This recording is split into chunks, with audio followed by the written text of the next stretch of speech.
Assalamualaikum warahmatullahi wabarakatuh. Kami dari kelompok 8 Offering Aceh yang beranggotakan saya sendiri Syifa Ayu Haryono dan dua rekan saya yaitu Tegar Pribadi dan Vina Yuliani Putri akan menyampaikan hasil dari laporan praktikum kami pada percobaan interferometer Michelson. Baiklah, langsung saja untuk yang pertama terdapat tujuan percobaan. Pada percobaan kali ini terdapat dua tujuan, yaitu yang pertama, memahami cara kerja interferometer Michelson, dan yang kedua, mengukur panjang gelombang sinar laser helium neon. Baik, selanjutnya merupakan dasar teori. Percobaan interferometer Michelson merupakan salah satu cara untuk mengukur panjang gelombang cahaya.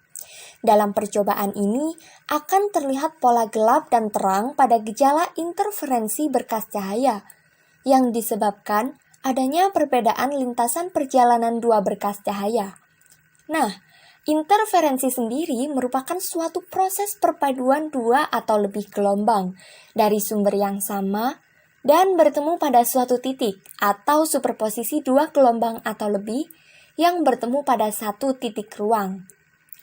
Interferometer merupakan alat yang dapat digunakan untuk mengukur panjang atau perubahan panjang dengan ketelitian yang sangat tinggi berdasarkan garis-garis interferensi. Pergeseran M2 pada set alat percobaan interferometer Michelson baik ke belakang maupun ke depan yang selanjutnya disebut dengan besarnya S dapat dihitung dengan persamaan S sama dengan N kali lambda, di mana N merupakan jumlah perubahan cincin setiap periode gelombang, di mana satu periode dapat dikatakan apabila terdapat pola terang, gelap, terang, atau gelap, terang, gelap pada pusat lingkaran. Sedangkan lambda merupakan panjang gelombang laser. Selanjutnya terdapat juga persamaan S yang dapat dihitung dengan persamaan 2 dikalikan harga mutlak dari M2 aksen dikurangi M2, di mana S tersebut merupakan perubahan panjang lintasan cahaya. Dengan demikian, apabila disubstitusikan antara persamaan yang pertama dan yang kedua tadi akan diperoleh nilai lambda sama dengan 2 dikalikan harga mutlak dari M2 aksen dikurangi M2 dibagi N. Selanjutnya yaitu alat dan desain. Seperti yang kita lihat bersama, pada gambar 1 merupakan set alat interferometer Michelson. Sedangkan pada gambar yang kedua terdapat pin splitter yang merupakan bagian dari set alat interferometer. Dan pada gambar ketiga terdapat desain percobaan interferometer Michelson. Masih dengan alat dan desain, pada gambar keempat terdapat lensa positif. Selanjutnya pada gambar kelima terdapat layar dan juga cermin. Dan pada gambar keenam terdapat mikrometer. Selanjutnya yaitu prosedur percobaan. Berikut ini merupakan langkah-langkah yang harus diikuti untuk melakukan percobaan interferometer Michelson.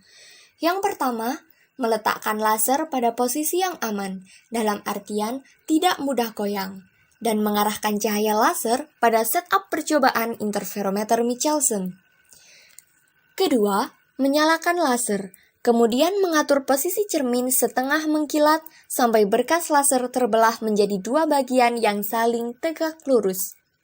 Ketiga, mengatur cermin M2 sampai terjadi bayangan di layar membentuk cincin lingkaran. Keempat, mencatat posisi M2, kemudian menggerakkan secara perlahan-lahan vernier dan menghitung banyaknya perubahan pergeseran setiap satu periode gelombang, di mana satu periode gelombang dapat dikatakan apabila terjadi pola terang, gelap, terang, atau gelap, terang, gelap. Yang selanjutnya, maka N bernilai 1 pada pusat fringi, serta mencatat posisi M2 aksen berdasarkan pergeseran pembacaan skala pada vernier. Demikian langkah 1 sampai dengan 4 dilakukan berulang sampai mendapatkan beberapa data. Baik, kemudian data pengamatan. Di sini dalam tabel 1 titik, data pengamatan praktikum eksperimen Frankfurt dengan nilai NST Vernier 1 mikrometer atau 1 kali 10 pangkat mm. Di posisi 0 sampai dengan posisi kedua atau M20 sampai M2 aksenya 2 mm itu ada 4 N atau 4 periode gelap terang. Kemudian di nomor 2 dari 0 sampai 4 9 N. Nomor 3 dari 0 sampai 6 16. Kemudian sampai 8 21. Kemudian sampai 10 26 12 31 14 37 16 43 18 49. Kemudian data ke 10 dari posisi M20 ke M2 aksen 20 54 periode. Kemudian masuk ke analisis data. Pertama, menentukan nilai lambda secara teori. Menggunakan rumus lambda sama dengan 2 nilai mutlak M2 aksen dikurangi M2 dibagi N atau jumlah periode. Menggunakan cara tersebut didapatkan untuk lambda 1 itu 10 kali 10 pangkat min 7 meter. Nomor 2 8 kali 8,9 kali 10 8,89 kali 10 pangkat min 7 meter. Kemudian nomor 3 7,5 dikali 10 pangkat min 7 meter. Nomor 4 7,62 kali 10 pangkat min 7 meter. Kemudian 7,69 kali 10 pangkat min 7 meter. Nomor 6 7 kali 74 kali 10 pangkat min 7.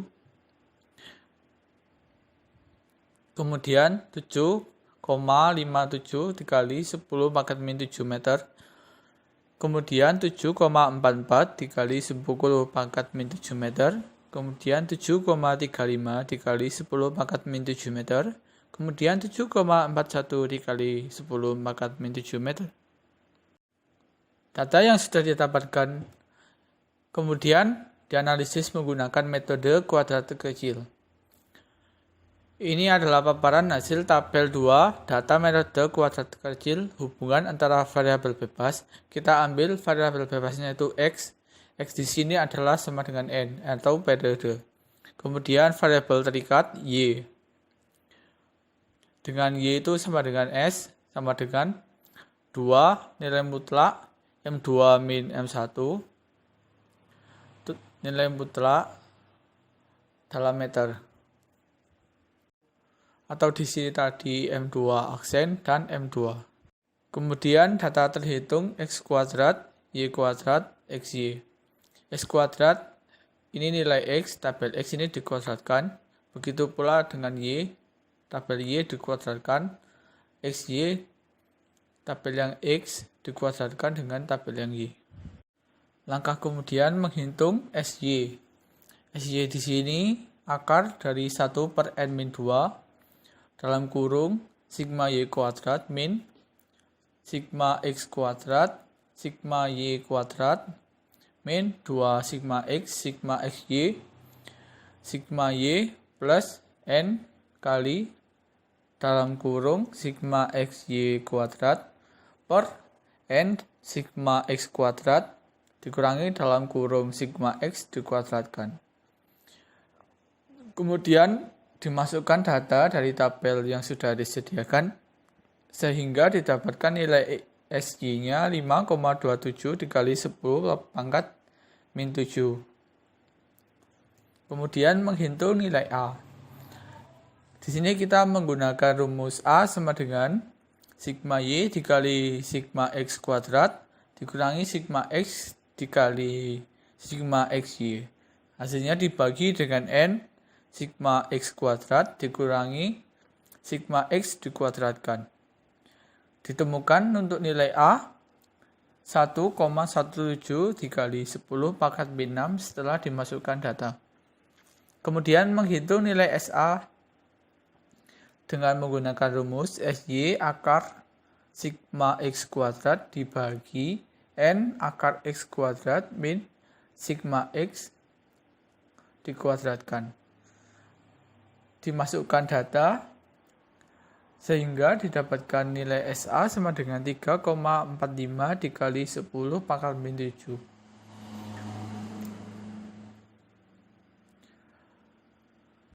Kemudian dicari nilai ralat relatif A sama dengan SA dibagi dengan A.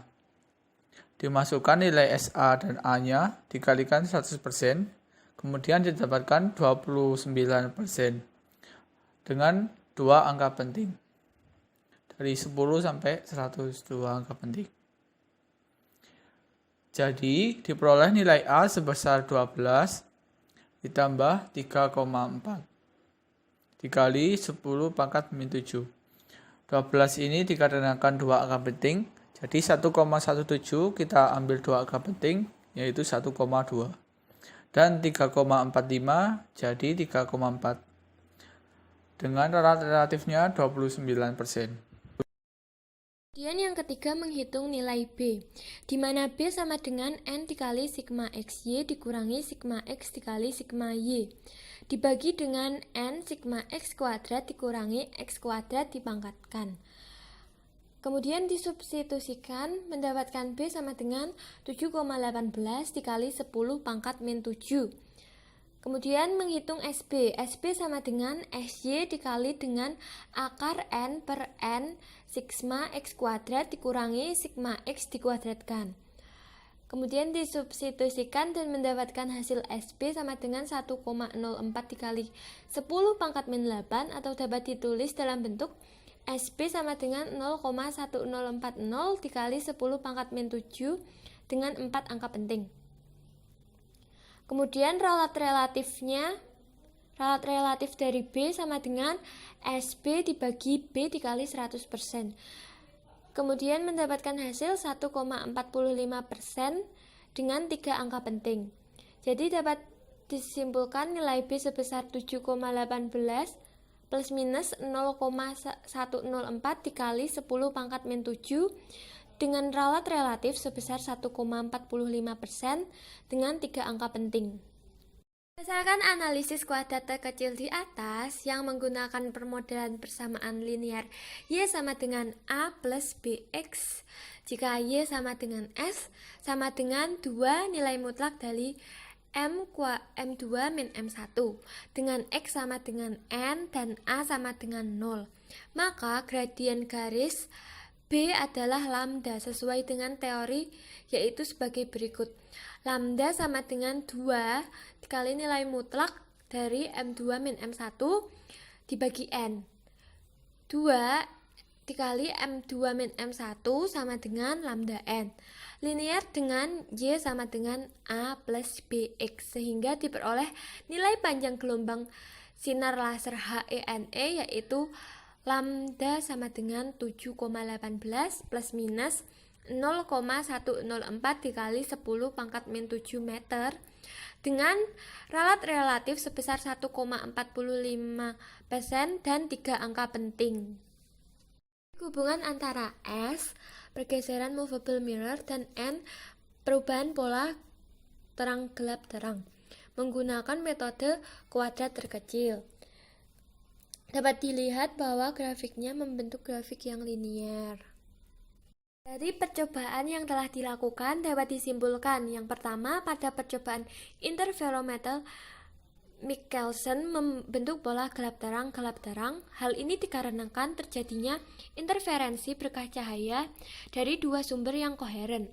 Adanya perbedaan lintasan perjalanan optik dua berkah cahaya yang berinteraksi.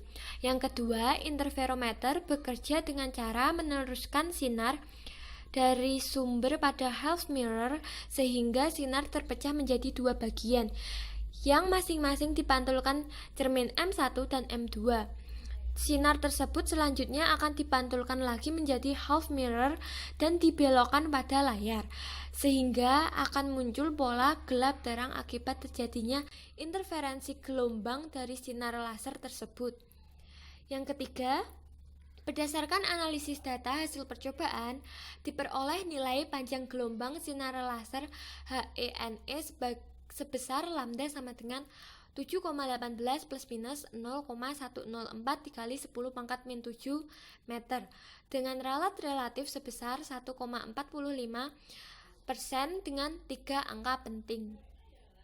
Sekian penjelasan dari kelompok kami, kurang lebihnya mohon maaf. Wassalamualaikum warahmatullahi wabarakatuh.